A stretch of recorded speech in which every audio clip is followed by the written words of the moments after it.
çağ, yeni əməkdaşlıq və yeni perspektivlər. Bu ifadələr Azərbaycan və Pakistan adları ilə yanaşı səslənir. Bu isə təsadüfi deyil. Ölkəmizin adı çəkilən nüvə dövləti ilə əməkdaşlığı tarixi köklərə dayanır. Çoxşaxəli münasibətlər sisteminin təməli 1991-ci ilə əsaslanır. Bu dövrdə Pakistan, Türkiyə və Rumıniyadan sonra Azərbaycanın müstəqilliyini tanıyan üçüncü ölkə kimi tarixə düşür. Diplomatik əlaqələr 1992-ci ilin iyununa təsadüf edir. Hazırda iki tərəfli əməkdaşlıq təkcə siyasi müstəvi ilə məhdudlaşmır. İqtisadiyyat, ticarət, turizm, elm, təhsil, hökumətlərarası əməkdaşlıq, terrorizmlə mübarizə, müdafiə sənayesi fonunda ölkələrin əlaqələri həm müttəfiqlik, həm də qardaşlıq səviyyəsində üzrü göstərir. Biz Pakistanın Azərbaycana qarşı müttəfiqlik əlaqələrinə önəm verməsində hər hansı bir təmənnə güdmür və biz bunu görürük və Azərbaycan da həmçinin, yəni belə bir əməkdaşlıq təbii ki, bir çox ölkələrin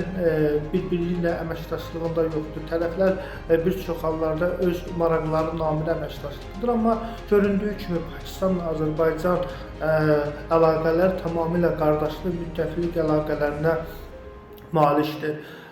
Son günlər Pakistanla Hindistan arasında baş vermiş hərbi qarşıdurma, xüsusilə Hindistan-Pakistana hərbi təcavüzündə Azərbaycan da bir daha Pakistanın yanında olduğunu göstərdi. Azərbaycanın haqq səsinin geniş ictimaiyyətə çatdırılmasında da rəsmi İslamabadın yeri və rolu xüsusilə vurğulanmalıdır. Təsadüfi deyil ki, Pakistan Ermənistanı Azərbaycana qarşı apardığı qondarma siyasi kursu səbəbindən müstəqil ölkə kimi tanımayan dövlətdir. Cənubi Qafqaz regionunda vaxtilə mövcud olmuş konfliktin həllində də Pakistanın mənəvi dəstəyi danılmazdır. Bunun nəticəsidir ki, söz gedən həmrəylik Azərbaycan xalqı tərəfindən də xüsusi diqqətə layiq görüldü. Xatırlatma üçün deyək ki, kadrlar 2020-ci ilin 9 noyabrına təsadüf edir. Ermənistanın kapitulyasiya aktına imza atdığı və müzəffər ordumuzun tarixi qələbəsinin bərqərar olduğu günə. Xalqımız bu tarixi qələbə və müttəfiqliyə əlində 3 qardaş ölkənin dövlət bayrağını dalğalandırmaqla bir daha sübut etdi. İşğaldan azad olunmuş tarixi torpaqlarımızın bərpa və yenidən qurmasında aktiv iştirakı ilə yanaşı qardaş ölkənin hər uğuruna xüsusi həssaslıq nümayiş etdirən Pakistan, Baş naziri Məhəmməd Şahbaz Şərifin mayın 27-sində Laçına səfəri ilə əlaqələrin ali zirvəsini bir daha təsdiqləmiş oldu. Xatırladaq ki, səfər çərçivəsində Laçın Beynəlxalq Hava Limanında ali qonağın şərəfinə fəxri qaravul dəstəsi düzüldü. Baş nazirin təbirincə bu səfər Pakistanın Qarabağ,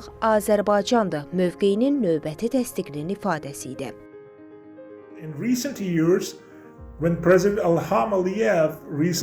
Son illərdə Prezident İlham Əliyevin Pakistana ziyarətini xüsusi qeyd etməliyəm.